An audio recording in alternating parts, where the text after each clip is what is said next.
Hello everyone, তো সকালবেলায় দেখতে পাচ্ছ যে মাছ কাকু, আমাদের যে মাছ নেওয়া হয় প্রতিদিনই, তো সেই কাকু চলে এসেছে, এনেছিল বাটা মাছ আর হচ্ছে বরফের পোনা। তো সেখান থেকে আমাদের জন্য বরফ বাটা মাছ নেওয়া হচ্ছে। মা হচ্ছে এই যে দেখো এখন বেছে বেছে নেওয়া হচ্ছে। আজকে কিন্তু কম করেই নেওয়া হবে, কারণ হচ্ছে কাল হচ্ছে শনিবার, আজকের দিনটা ছিল শুক্রবার শনিবারে পুরোটাই আমাদের বাড়িতে নিরামিষ খাওয়া হয় সেই জন্য। তো যাই হোক, মাছটা ওদিকে মা কিনছে, তো আমি এদিকে ঘরে এলাম। আর এই যে দেখো আমার ছেলের কাণ্ড কারখানা। Welcome to my YouTube channel. আমি শ্রাবণী। তো বন্ধুরা, তোমরা সবাই কেমন আছে? আশা করছি সবাই খুব ভালো আছে। তো আমিও খুব ভালো আছি। আবার একটা নতুন ভিডিওতে তোমাদের সবাইকে জানাচ্ছি ওয়েলকাম। তো দেখতেই পেলে যে মাছটা এখন নেওয়া হচ্ছে, তো নেওয়া হচ্ছে বাটা মাছ। আর এখন কিন্তু আমি ভাত বসিয়ে দিয়েছি অলরেডি, 8:30 বেজে গেছে, ভাত প্রায় হতেই চললো। আর এখানে তো দেখতেই পাচ্ছ আমার ছেলেকে সব খেলনাগুলো নিয়ে বসিয়ে দিয়েছি, কারণ ও খুব বিরক্ত করছিল। তো ওই যে আটার ভুসি হয় না, সেগুলো নিয়েই এখন ও খেলছে। তো ওর তো এইগুলো পেলেই ও খুবই খুশি। তো যাই হোক, ওই যে মাছ দেখলে মাছের ঝোল হবে। তো মা সমস্ত আনাজপত্র কেটে দিয়েছে, আমি রান্নাটা এখন বসিয়ে দিয়েছি। ভাতটাও হয় না, সেই জন্য অপেক্ষা করছি ভাতের। তো বললাম আমি ভাত হতে চললো। তো যাই হোক, চলো তাহলে দেখি ভাতটা কতটা দূর। তো এই যে দেখো রান্নাঘরে এলাম। ভাতটা প্রথমে দেখতে তো উনুনের জালটাও আপাতত এখন নিভে গেছে, আর ভাতেতেও কিন্তু জলটা অনেকটাই কিন্তু কমে গেছে। তো প্রথমে দেখো একটু ভাতটা একটা টিপলেই তো বোঝা যায় যে ভাতটা কীরকম হয়েছে। একটু না সামান্য এখনও কিন্তু বাকি ছিল, সেই জন্য আর একবার চাপা দিয়ে রেখে দিলাম।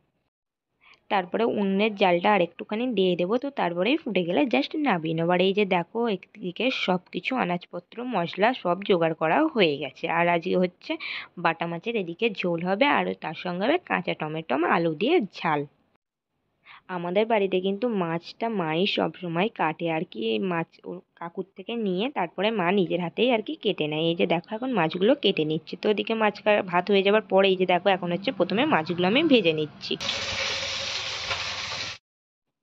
তো এদিকে হচ্ছে আমি আজকে টিফিনে এই যে গরম ভাতই রোজ খাই, আজকেও খাবো। তো সেরকমটাই গরম ভাতে প্রথমে ঘিটা দিয়ে রাখলাম। তো ঘিটা দিয়ে রাখলে কি বলো তো ভালোভাবে গলে যায়। আর এদিকে আমার ঝোলটাও কিন্তু বেশ ফুটে গেছে। তো এখন হচ্ছে মাছগুলো দিয়ে চাপা দিয়ে দেবো।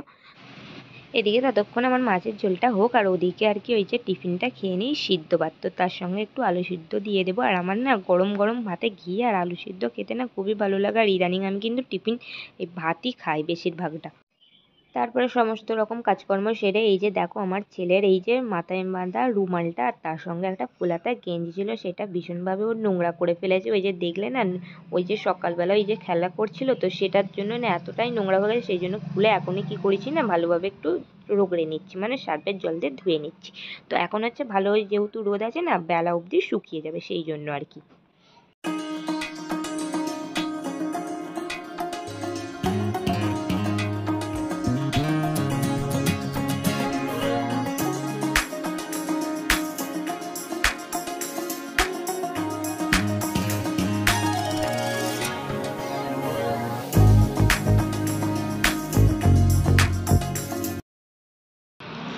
দাও তো অর্ধেক কাজু বাদাম অন্তত আমার ছেলে দেখো এখন খেয়ে নিল। আমি ছিলাম বাইরে, তো আমি দেখি ও কি করছে। দেখো পড়তে পড়তে উঠে এই যে দেখো বাদাম খেতে শুরু করে দিয়েছে।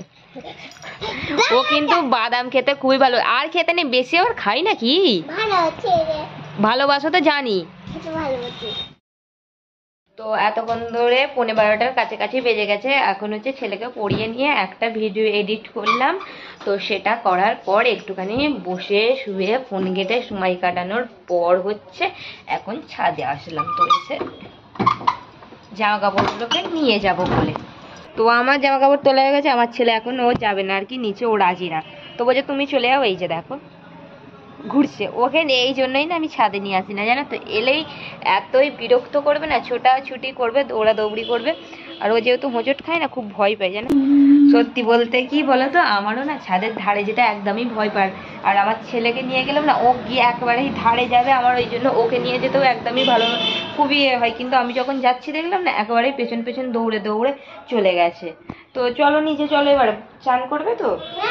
হ্যাঁ, উপর থেকে জামা কাপড়গুলো তুলে নিয়ে দেখো এখন নিচে চলে আসলাম। নিচে এসে মায়ের প্রথমে শাড়িটা তুলে নিচ্ছে। আর এখন হচ্ছে আমি আর আমার ছেলে বাড়িতে আছি, কারণ মা একটু ডাক্তারের কাছে গেছে, একটু শরীরটা চেক আপ করানোর জন্য। তো যাই হোক দেখো, সেই জন্য জামা কাপড়টা তুলে নিচ্ছে, না হলে মা জামা কাপড়গুলো শুকাতে গেলেই সঙ্গে সঙ্গে তুলে নেয়। তো এই যে দেখো এখন শুকিয়ে গেছে শাড়িটা। কে খাবে? বাবা খাবে। তুমি খাবে? বাবা খাবে। কখন আসবে? তো এটা হচ্ছে বিকালবেলার ভিডিও। তো বিকালবেলা ঘুম থেকে উঠে এই যে দেখো আমাদের জানালার কাছে একটা মানি প্ল্যান্ট গাছ বসানো আছে জানো তো, একদম গোড়াটা পুরোভাবেই শুকিয়ে গেছে, একেবারেই জল দেওয়া হচ্ছে না। তো সেই জন্য কি করেছি, এখন হচ্ছে জল দিয়ে দিচ্ছি। আর এখন দেখতেই পাচ্ছ ঘড়িতে বাজে 4:30। আর ঘুম থেকে উঠেই দেখি যে আমাদের বাড়িতে কুটুম এসেছে। কুটুম বলতে হচ্ছে একটা ননদ এসেছে আর হচ্ছে মাসি যে ছোটো মাসি শাশুড়ি এসেছে। তো যাই হোক, তো দেখতেই পেলে আমার ছেলেকে খাওয়ানোর পর তারপর রান্নাঘরে চলে আসলাম চা বসানোর জন্য। এই যে দেখো আমার চা বসিয়ে দিয়েছি, জলটা আপাতত এখন ফুটছে। আর আমার ছেলে তো মাসিকে দেখে মানে ভীষণভাবে খুশি। আর আমার ছেলে কদিন ধরেই খালি মাসির কথা বলছিল জানো তো। আর এই যে দেখো চা করে নিয়ে আসলাম এই যে দালানে, এই যে হচ্ছে ছোটো মাসি আর মা আর কি ছোটো মাসির জন্যই চাটা বানিয়ে আনলাম, আর হচ্ছে আমার বরের জন্য চা করে রাখলাম। ও আর আমার বিকালবেলা অতটাও চা খেতে সত্যি বলতে ভালো লাগে না, শুধুমাত্র এই রাত আর কি সকালবেলাতেই খাই। তো তারপরে এই যে দেখো আমার ছেলের এই সাজানোগুলো নিয়ে এখন বসলো, ওর পিসির সঙ্গে হচ্ছে এখন ওগুলো সাজাতে বসছে। তো আর এদিকে দেখো রাতের জন্য আবার চলে আসলাম রান্নাঘরে তরকারিটা বানিয়ে নেবার জন্য। আজকে তরকারিটা বানাবো কুমড়ো দিয়ে আলু দিয়ে তরকারি। একদিকে হচ্ছে তরকারি আর একদিকে বসিয়ে দিয়েছি চা। তো চাটা বাকি আসবে, সেই জন্য বাকির জন্য হালকা করে রসা বানাচ্ছি। আর এদিকে আমার তরকারি এখন হচ্ছে। তো তরকারিটা বসিয়ে দিয়ে মাঝে আমি টিভিও একটু দেখছিলাম। তো তারপর তরকারিটা এসে দেখি হয়ে গেছে, এই যে দেখো। আর কুমড়ো আলুর তরকারি না খুব তাড়াতাড়ি হয়ে যায়। আর কুমড়ো আলুর তরকারি সত্যি বলতে রুটি দিয়ে খুব দারুণ লাগে জানো তো খেতে। তো মাসিরা এসেছিলো কিছুক্ষণের জন্য। এই যে দেখো এখন বেজে গেছে সন্ধ্যা সন্ধ্যা প্রায় হয়ে গেছে বাইরে। তো এখন হচ্ছে চলে যাচ্ছে মাসি, আর আমার ছেলে তো কিছুতেই ছাড়বে না। মাত্র ওপরে আসলাম, ছেলেকে হচ্ছে পড়তে বসাবো। আর তোমরা হয়তো শুনতে পারছো একটা হরিনাম হচ্ছে, সেটা বলি। সেটা হচ্ছে আমাদের এখানে এই সোমবার থেকে আর কি দোল উপলক্ষে আর কি হরিসেবা শুরু হচ্ছে। গোটা 1 সপ্তাহ ধরে হরিসেবার কথা বসা গান এইসবই চলবে। তো যাই হোক, আজকে মাইকটা হয়তো সেটিং করে আজকে থেকে গান চালানোর আর কি শুরু করেছে। তো সেই জন্য আর কি কৃষ্ণ ঠাকুরের একটু গান চলছে। তো যাই হোক বন্ধুরা, ভিডিওটা এখানে শেষ করছি। তো ছেলেকে আবার পড়তে বসাবো, দেখা হচ্ছে আবার একটা নেক্সট ব্লগে। সবাই ভালো থেকো, সুস্থ থেকো।